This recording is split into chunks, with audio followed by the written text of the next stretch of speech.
ನಮಸ್ತೆ ಎಲ್ಲ ಸಮಸ್ತ ಅಕೌಂಟೆನ್ಸಿ ವಿದ್ಯಾರ್ಥಿಗಳೇ, ಎಲ್ರಿಗೂ ಅಕೌಂಟೆನ್ಸಿ ಕರ್ನಾಟಕ ಕ್ಲಾಸಿಗೆ ಸ್ವಾಗತ. ಇವತ್ತಿನ ಕ್ಲಾಸಲ್ಲಿ ನಾವು ಏನು ಮಾಡ್ತಾ ಇದ್ದೀವಿ ವಿದ್ಯಾರ್ಥಿಗಳೇ, ಫೀಚರ್ಸ್ ಆಫ್ ಜರ್ನಲ್ ಎಂಟ್ರಿ. ನಿನ್ನೆ ಕ್ಲಾಸಲ್ಲಿ ನಾವು ಜರ್ನಲ್ ಎಂಟ್ರಿ ಅಂದರೆ ಏನು, ಅದರ ಮೀನಿಂಗ್ ಬಗ್ಗೆ ತಿಳ್ಕೊಂಡ್ವಿ. ಜರ್ನಲ್ ಎಂಟ್ರಿ ಯಾವ ರೀತಿ ನಾವು ಪ್ರಿಪೇರ್ ಮಾಡ್ತೀವಿ, ಫಸ್ಟ್ ಎಲ್ಲಿ ಪ್ರಿಪೇರ್ ಮಾಡ್ತೀವಿ, ಸೆಕೆಂಡ್ ಎಲ್ಲಿ ಪ್ರಿಪೇರ್ ಮಾಡ್ತಿರೋ ಬಗ್ಗೆ ಹೇಳಿಕೊಟ್ಟಿದ್ವಿ. ಸೊ ಇದು ಸೆಕೆಂಡ್ ಎಂಟ್ರಿಲಿ ಬರುತ್ತೆ. ಅಂದರೆ ಫಸ್ಟ್ ನಾವು ಏನು ಮಾಡ್ತೀವಪ್ಪ ಅಂದರೆ ರಫ್ ಬುಕ್ಕಲ್ಲಿ ಬರಿತೀವಿ ಟ್ರಾನ್ಸಾಕ್ಷನ್, ಆಮೇಲೆ ಸೆಕೆಂಡ್ ಎಂಟ್ರಿಯಲ್ಲಿ ಜರ್ನಲ್ನ ಪ್ರಿಪೇರ್ ಮಾಡ್ತೀವಿ. ಸೊ ಜರ್ನಲ್ನ ಪ್ರಿಪೇರ್ ಮಾಡೋದಕ್ಕಿಂತ ಮುಂಚೆ ಜರ್ನಲ್ ಮೀನಿಂಗ್ನ ತಿಳ್ಕೊಂಡ್ವಿ. ಅದಕ್ಕಿಂತ ಮುಂಚೆ ಏನು ಮಾಡೋಣ, ಫೀಚರ್ಸ್ ಬಗ್ಗೆ ತಿಳಿಸ್ಕೋಣ. ಫೀಚರ್ಸ್ ಅಂದರೆ ಲಕ್ಷಣಗಳು ಅಂದರೆ ಏನಂತ ನೀವು ಕೇಳಕ್ಕೆ ಹೋಗಬೇಡಿ. ಲಕ್ಷಣಗಳು ಅಂದರೆ ಏನೋ ಅದಕ್ಕೆ ಸಂಬಂಧಪಟ್ಟಂಥ ಸ್ವಲ್ಪ ಮಾಹಿತಿ ಅಂತ ಕರಿತೀವಿ ನಾವು ಲಕ್ಷಣಗಳಿಗೆ. ಸೊ ಫಾರ್ ಎಕ್ಸಾಂಪಲ್, ಒಂದು ಪ್ರಾಣಿ ಕೊಟ್ವಿ, ಸಿಂಹ ಅಂತ ಒಂದು ಪ್ರಾಣಿ ಕೊಟ್ವಿ ಅಂತ ತಿಳ್ಕೊಳ್ಳಿ. ಸಿಂಹ ಹೆಂಗಿರುತ್ತೆ? ಸೊ ಸಿಂಹ ಕಾಡಿನಲ್ಲಿರುತ್ತೆ, ಮೊದಲನೇ ಲಕ್ಷಣ. ಎರಡನೇದು, ಸಿಂಹ ಮಾಂಸಾಹಾರಿ ಇದೆ. ಮೂರನೇದ, ಸಿಂಹ ಗರ್ಜಿಸುತ್ತೆ. ಇವೆಲ್ಲ ಲಕ್ಷಣಗಳಲ್ವಾ? ಹೌದು ತಾನೆ? ಸೊ ಇವೆಲ್ಲ ಲಕ್ಷಣಗಳಾಗ್ತವೆ. ಹಾಗೆ ಈ ಜರ್ನಲ್ ಎಂಟ್ರಿಯಲ್ಲಿ ಲಕ್ಷಣಗಳು ಇದ್ದಾವೆ. So first option, it is a book of original entry. ಒಂದು ಸರಿ ಬರೆದ್ರೆ ಮುಗೀತು, ಒರಿಜಿನಲ್ ಎಂಟ್ರಿ ಆಗಿಬಿಡುತ್ತೆ. ಸೊ ಇದು ಯಾವುದಕ್ಕೆ ಕಾಟಾಚಾರಕ್ಕಾಗಿ ಬರೆಯಲ್ಲ, ಸುಮ್ಮನೆ ಬುಕ್ಕಲ್ಲಿ ಬರೆಯಲ್ಲ. ಸೊ ಕಂಪಲ್ಸರಿ ಇದು ಏನಾಗುತ್ತೆಪ್ಪ ಅಂದರೆ ಅಕೌಂಟನ್ನು ಮೇಂಟೈನ್ ಮಾಡಬೇಕು, ಅಲ್ಲಿ ಬರೀಬೇಕು, ಒರಿಜಿನಲ್ ಎಂಟ್ರಿ ಆಗುತ್ತೆ. ಸೊ ಫಸ್ಟ್ ಅಪಾನ್ ನಂಬರ್ ಒಂದು ಏನಾಗುತ್ತೆ ಲಕ್ಷಣ, it is a original entry or prime entry ಅಂತಲೂ ಹೇಳ್ತೀನಿ. ನೆನಪಿಟ್ಟುಕೊಳ್ಳಿ, ಫಸ್ಟ್ ಎಂಟ್ರಿ ನಮ್ಮ ಟ್ರಾನ್ಸಾಕ್ಷನ್ಗಳು ಬುಕ್ಸಲ್ಲಿ ರೆಕಾರ್ಡ್ ಆಗೋದೇ ಜರ್ನಲಲ್ಲಿ. ಅದು ಬಿಟ್ಟರೆ ಎಲ್ಲೂ ರೆಕಾರ್ಡ್ ಆಗಲ್ಲ. First entry or original entry ಅಂತ ಕರೀತಾರೆ. It is a daily record, daily maintain ಮಾಡ್ತೀವಿ ಅಥವಾ ವೀಕ್ಲಿ ಮೇಂಟೈನು ಮಾಡ್ಬೋದು. ಭಾಳಷ್ಟು ಜನ ಏನು ಮಾಡ್ತಾರಪ್ಪ ಅಂದರೆ ಡೈಲಿ ಮೇಂಟೈನೇ ಮಾಡ್ತಾರೆ. ಆ್ಯಸ್ ಇಟ್ ಈಸ್ ಪೆಂಡಿಂಗ್ನ ಉಳಿಯೋಲ್ಲ, ಪೆಂಡಿಂಗ್ ಉಳಿಸಬಾರ್ದು ಅಂತ ಹೇಳಿ ಮಾಡ್ತಾರೆ, ಡೈಲಿ ರೆಕಾರ್ಡ್ ಮಾಡ್ತಾರೆ. ಮೂರನೇದು, the transactions are recorded chronological order. Chronological order ಅಂದರೆ ಏನಪ್ಪ ಅಂದರೆ date wise. So first date, second date, third date, fourth, ಹಿಂಗೆ ಥ್ರೋನೋಲಾಜಿಕಲ್ ಆರ್ಡರ್ದಾಗ ಏನು ಮಾಡ್ತಾರಪ್ಪ ಅಂದರೆ ರೆಕಾರ್ಡ್ ಮಾಡ್ತಾರೆ. ಡೇಟ್ಗಳನ್ನ ಹಿಂದೆ ಮುಂದೆ ಮಾಡಲ್ಲ. ಅರ್ಥ ಆಗ್ತಿದೆಯಾ? ಹೆಂಗೆ ಡೇಟ್ ಬರ್ತವೆ ಅದೇ ರೀತಿ ರೆಕಾರ್ಡ್ಗಳನ್ನ ಮಾಡ್ಕೊತ ಹೋಗ್ತಾರೆ. ಅದು ಕೂಡ ಈ ಜರ್ನಲಲ್ಲಿ. It gives a complete picture of each transaction. ಎಲ್ಲ ಟ್ರಾನ್ಸಾಕ್ಷನ್ಗಳನ್ನ ಪಿಕ್ಚರ್ ಕೊಡುತ್ತೆ. ಸೊ ಜರ್ನಲ್ ಎಂಟ್ರಿನ ಬರ್ಕೊತ ಹೋಗಿದ್ದೀರಾ. ಸೊ ಇದು ಒಂದು ಬುಕ್ ಇದೆ, ಪೂರ್ತಿ ನಿಮ್ಮ ಅಕೌಂಟೆಂಟ್ ಏನು ಮಾಡಿದ್ದಾನೆ, ಈ ಬುಕ್ಕಲ್ಲಿ ಪ್ರತಿಯೊಂದು ದಿನದ ಜರ್ನಲ್ ಎಂಟ್ರಿನ ಬರ್ಕೊತ ಹೋಗಿದ್ದಾನೆ. ಲೈನ್ ಹಾಕ್ಕೊಂಡು ಪ್ರತಿಯೊಂದು ಎಂಟ್ರಿಗಳನ್ನ, ಪ್ರತಿದಿನ ಆಗಿದ್ದ ಎಂಟ್ರಿಗಳನ್ನ ಬರ್ಕೊತ ಹೋಗಿದ್ದಾನೆ. ಸೊ ಸಡನ್ನಾಗಿ ಯಾವುದೋ ಒಂದು ಎಂಟ್ರಿ ನಿಮಗೆ ಮಿಸ್ಟೇಕ್ ಆಯಿತು, ಅಥವಾ ಏನೋ ಎಂಟ್ರಿಲಿ ಪ್ರಾಬ್ಲಮ್ ಕಂಡುಬಂತು, ಅಥವಾ ಏನೇ ಎಂಟ್ರಿ ನಿಮಗೆ ಏನೋ ಗೊತ್ತಾಗಲಿಲ್ಲ ಅಂದರೆ ಏನು ಮಾಡ್ತೀನಿ, ಆ ದಿವಸ ಓಪನ್ ಮಾಡಿಕೊಂಡು ಆ ದಿವಸದಲ್ಲಿರುವಂಥ ಜರ್ನಲ್ ಎಂಟ್ರಿನ ನೋಡ್ತಾನೆ. ನೋಡಿದ ತಕ್ಷಣ ನಿಮಗೆ ಗೊತ್ತಾಗುತ್ತೆ ತಾನೆ. ಆ ಜರ್ನಲ್ ಎಂಟ್ರಿ ನೋಡಿದ ತಕ್ಷಣ ಏನು ಗೊತ್ತಾಗುತ್ತೆ, ನಾವು ಏನೇನು ಮಾಡಿದ್ವಿ ಅಲ್ಲಿ. ಅರ್ಥ ಆಗ್ತಿದೆಯಾ? ಸೊ ಕಂಪ್ಲೀಟ್ ಪಿಕ್ಚರ್ ಕೊಡುತ್ತೆ, ಏನು ಮಾಡಿದ್ವಿ ಏನಿಲ್ಲ ಅದ್ರ ಬಗ್ಗೆ ಇನ್ಫಾರ್ಮೇಷನ್, ಮಾಹಿತಿಯನ್ನು ಕೊಡುತ್ತೆ. ಇದು 2 ವರ್ಷ ಬಿಟ್ಟು ಚೆಕ್ ಮಾಡಿದ್ರು ಕೊಡುತ್ತೆ ತಾನೆ. 5 ವರ್ಷ ಬಿಟ್ಟು ನೀವು ಇದೇ ಬುಕ್ಕನ್ನು ಓಪನ್ ಮಾಡಿ ಆ ಟ್ರಾನ್ಸಾಕ್ಷನ್ಸ್ ಆ ದಿವಸ ಏನಾಗಿತ್ತು ಅನ್ನೋದ್ರ ಬಗ್ಗೆ ನೋಡಿದ್ವಿ ಅಂದರೆ ಆ ಬುಕ್ಕಲ್ಲಿ ಇದಿರುತ್ತೆ.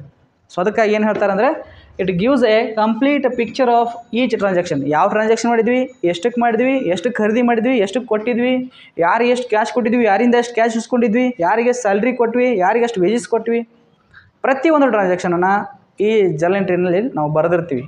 ಅರ್ಥ ಆಗ್ತಿದೆಯಾ? ಸೊ ಜರ್ನಲ್ ಎಂಟ್ರಿ ಇದೆಯಾ. ಫಸ್ಟ್ ಫೀಚರ್ಸ್ ಏನು, it is a book of original entry. Number 2, it is a daily. Number 3, the transactions are recorded in chronological order. Number 4, it gives complete picture of each transaction. ಸಾಕು, ನಮಗೆ 4 ಬೇಕಾಗಿತ್ತು, 4 ಬರ್ಸಿದ್ದೀನಿ, ಇನ್ನೂ ಇದ್ದಾವೆ. So ಅಷ್ಟೇ ಸಾಕು. Next ಹೋಗ್ತಾ ಇದ್ದೀನಿ, ಹೆಡ್ಡಿಂಗ್ ಹಾಕಿ ಫಾರ್ಮ್ಯಾಟ್ ಆಫ್ ಜರ್ನಲ್. ಇಲ್ಲಿಂದ ನಿಮಗೆ ಪ್ರಾಬ್ಲಮ್ಸ್ಗಳು start. Format of journal.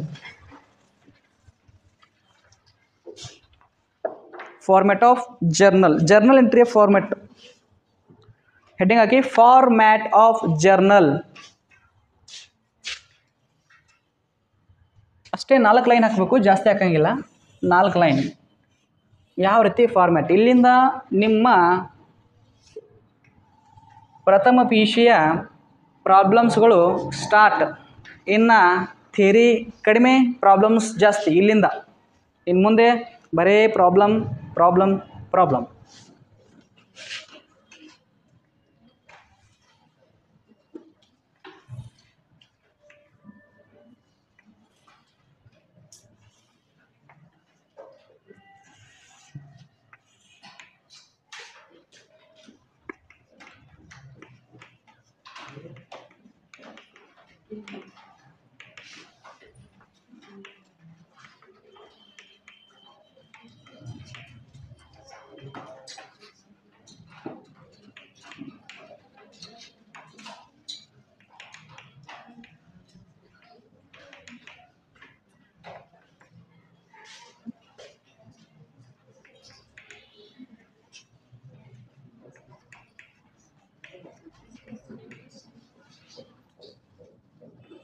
4 line ಹಾಕಬೇಕು, ಜಾಸ್ತಿ ಹಾಕಂಗಿಲ್ಲ.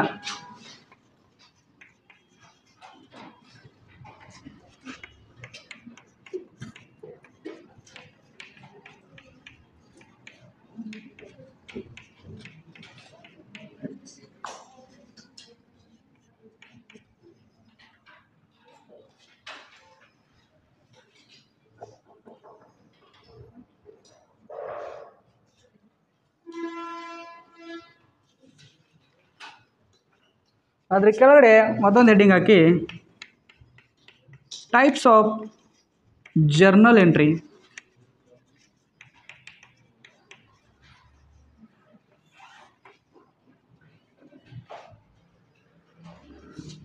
ಒಂದು simple journal entry. Number 2 compound journal entry.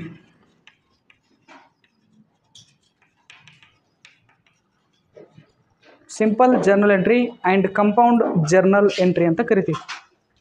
ಬರ್ಕೊಳ್ಳಿ ಫಸ್ಟ್. ಕಂಪೌಂಡ್ ಮತ್ತು ಸಿಂಪಲ್ ಬಗ್ಗೆ ನಾನು ಆಮೇಲೆ ಹೇಳ್ತೀನಿ. ಫಸ್ಟ್ ಒಂದು ಪ್ರಾಬ್ಲಮ್ ತೊಗೊಳ್ಳೋಣ.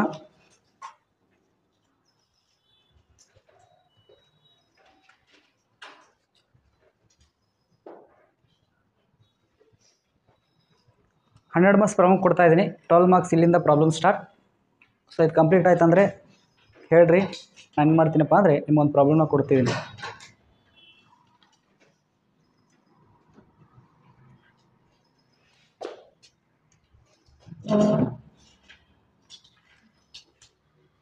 Complete or not? ನೆಕ್ಸ್ಟ್ ಹೋಗೋಣ ಹಾಗಾದರೆ.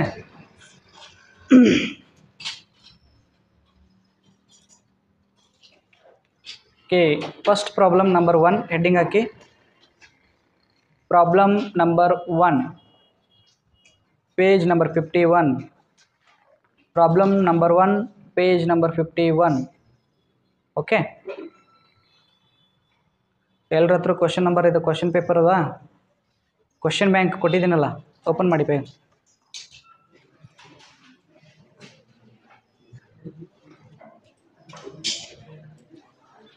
ಕ್ವಶನ್ ಬ್ಯಾಂಕನ್ನು ಓಪನ್ ಮಾಡಿ.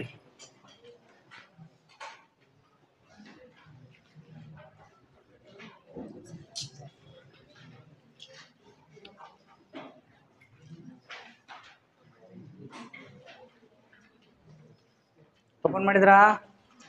ಕ್ವಶನ್ ಬ್ಯಾಂಕಲ್ಲಿ ಪೇಜ್ ನಂಬರ್ ಹೇಳ್ತೀನಿ. ಪುಸ್ತಕದಲ್ಲಿ ಏನಿತ್ತು? 51 ಇತ್ತು. ಕ್ವಶನ್ ಬ್ಯಾಂಕಲ್ಲಿ ಕೊಡಿ ನಿಮ್ಮ ಕ್ವಶನ್ ಬ್ಯಾಂಕ್. ಪ್ರತಿಯೊಬ್ಬರು ಎವ್ರಿಡೇ ಏನು ಮಾಡಬೇಕು ಅಂದರೆ ನೀವು ಕ್ವಶನ್ ಬ್ಯಾಂಕ್ನ ತರಲೇಬೇಕು, ಮಿಸ್ ಮಾಡೋಂಗಿಲ್ಲ. ನನ್ನ ಕ್ಲಾಸ್ ಯಾವಾಗ ಇರ್ತಾವಲ್ಲ ಅವಾಗ ತರಲೇಬೇಕು ನೀವು. ಪೇಜ್ ನಂಬರ್ ಹೇಳ್ತೀನಿ ನೋಡಿ.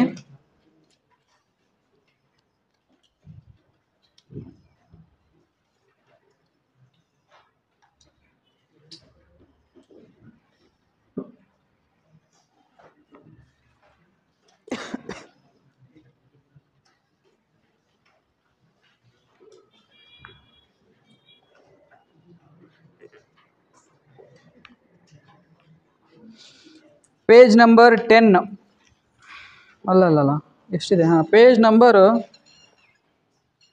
38, 39. ಪೇಜ್ ನಂಬರ್ 38, 39 ನೋಡಿ ಇದೆಯಾ? 39ಅಲ್ಲಿ ಸೆಕ್ಷನ್ ಡಿ 12 ಮಾರ್ಕ್ಸ್ ಅಂತ ಕೊಟ್ಟಿದ್ದಾರೆ.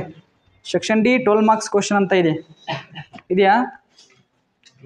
ಸೆಕ್ಷನ್ ಡಿ 12 ಮಾರ್ಕ್ಸ್ ಕ್ವಶನ್ ಅಂತ ಇದೆಯಾ? ಓಕೆ,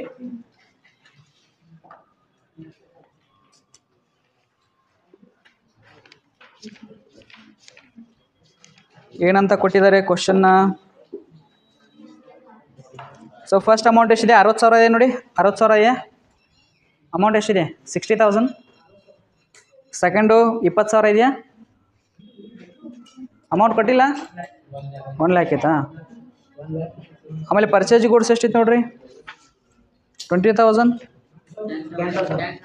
ಓಕೆ ಓಕೆ ಓಕೆ, ಸ್ವಲ್ಪ ಚೇಂಜ್ ಇದೆ ಹಾಗಾದರೆ, ಚೇಂಜ್ ಇದೆ. ನಿಮ್ಮ ಹತ್ರ ಕ್ವಶನ್ ಬ್ಯಾಂಕ್ ಇಲ್ಲ? ನಿಮ್ಮ ಹತ್ರ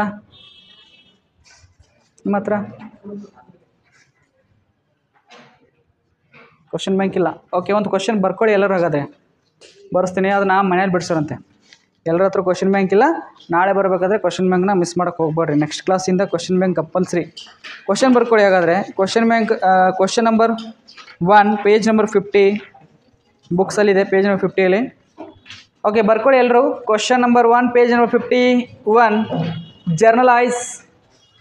ಜರ್ನಲೈಸ್ ಸ್ಪೆಲ್ಲಿಂಗ್ ಇಲ್ಲಿ ಬರೀತಿ ನೋಡಿ.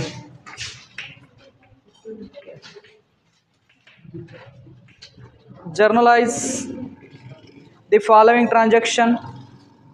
Journalize the following transaction in the books of Mr. Ganesh.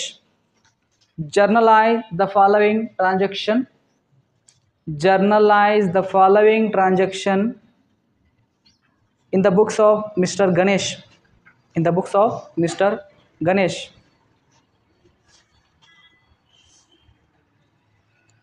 ನಿಮ್ಮದು ಈ ರೀತಿ ಪೇಜ್ ಇರುತ್ತೆ ತಾನೆ.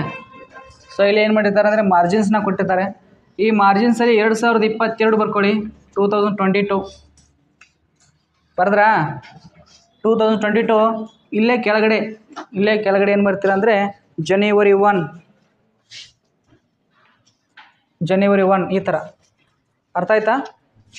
ಸೈಡ್ಗೆ ಬರ್ಕೋಬೇಕು, ಮಾರ್ಜಿನ್ಸಲ್ಲಿ ಡೇಟ್ ಬರ್ಕೋಬೇಕು, ಮುಂದೆ ಟ್ರಾನ್ಸಾಕ್ಷನ್ ಬರ್ಕೋಬೇಕು, ಕೊನೆಗೆ ನಾವೇನು ಮಾಡಬೇಕಾಗತ್ತೆ, ಕೊನೆಗೆ ಅಮೌಂಟ್ನ ಕೊಡಬೇಕಾಗತ್ತೆ. Number 1 January 1 mister Ganesh commenced business with cash.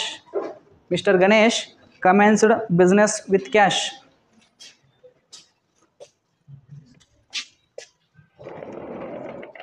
ಅಲ್ಲಿ ಸರ್ ಅದಾರ ಭೇಟಿ ಆಗ್ರಿ. ರಮೇಶ್ ಸರ್ ಇಲ್ಲ ರೀ? ಹಾಂ ಮಾಡ್ಬೇಕ್ರಿ. ಹಾಂ ಮೊಬೈಲ್ ಕೊಡ್ಬೇಡ್ರಿ, ಯಾಕಂದ್ರೆ ಈಗ ಹುಡುಗರಿಗೆ ಮೊಬೈಲ್ ಕೊಟ್ರೆ ರೀ ಹಾಳಾಗ್ತಾರೆ. ಆಗ ನೀವು ದೊಡ್ಡವ್ರಿಗೆ ವಿಚಾರ ಮಾಡಿ. ಹಾಂ ಸೆಕೆಂಡ್ ಫಸ್ಟ್ ಇಯರ್ ಅಲ್ಲಿ ಕೊಡ್ಬೇಡ್ರಿ ನನಗೆ.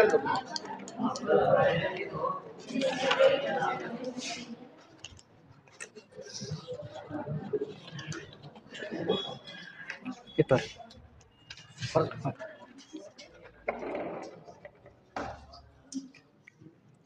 ಎಲ್ಲಿಗೆ ಬಂತ? Okay, mister Ganesh commenced business with cash ₹60,000. ಬರ್ಯಾಕೆ ಬರತ್ತಾ ಬರ್ಸ್ಬೇಕಾ? ಒಂದು ಕೆಲಸ ಮಾಡಿ, ಈ ಕ್ವಶನನ್ನು ನಿಮಗೆ ಗ್ರೂಪ್ನಲ್ಲಿ ಕಳಿಸಿ. ಟೈಮ್ ಎಷ್ಟಾಯ್ತು ನೋಡಿ? 15 ನಿಮಿಷ ಇತ್ತು. ಓಕೆ, ಟೈಮ್ ಆಗಿದೆ. ಈ ಕ್ವಶನನ್ನು ನಾಳೆ ಅಥವಾ ನೆಕ್ಸ್ಟ್ ಕ್ಲಾಸಲ್ಲಿ, ನಂದು ಏನು ಕ್ಲಾಸ್ ಐತೆ ನೆಕ್ಸ್ಟ್ ಕ್ಲಾಸಲ್ಲಿ ನೋಡ್ಕೋ, ಈ ಕ್ವಶನನ್ನು ಏನು ನೋಡ್ಕೋಕೋ ಬರ್ಕೊಂಬರ್ಬೇಕು. ಈ ಕ್ವಶನ್ ಅಷ್ಟೇ ಕಳಿಸ್ತೀನಿ, ಪೂರ್ತಿ ಏನು ಕಳಿಸಲ್ಲ. ಈ ಕ್ವಶನನ್ನು ಬರ್ಕೊಂಬಿಡಿ. ಇದರ ಆನ್ಸರ್ನ ನಾನು ಯಾವ ರೀತಿ ಬಿಡಿಸ್ಬೇಕು ಅನ್ನೋದ್ರ ಬಗ್ಗೆ ಹೇಳ್ಕೊಡ್ತೀನಿ. ಇವತ್ತಿನ ಕ್ಲಾಸ್ ಇಷ್ಟೇ ಸಾಕು. ನೆಕ್ಸ್ಟ್ ಹೋಗೋಣ.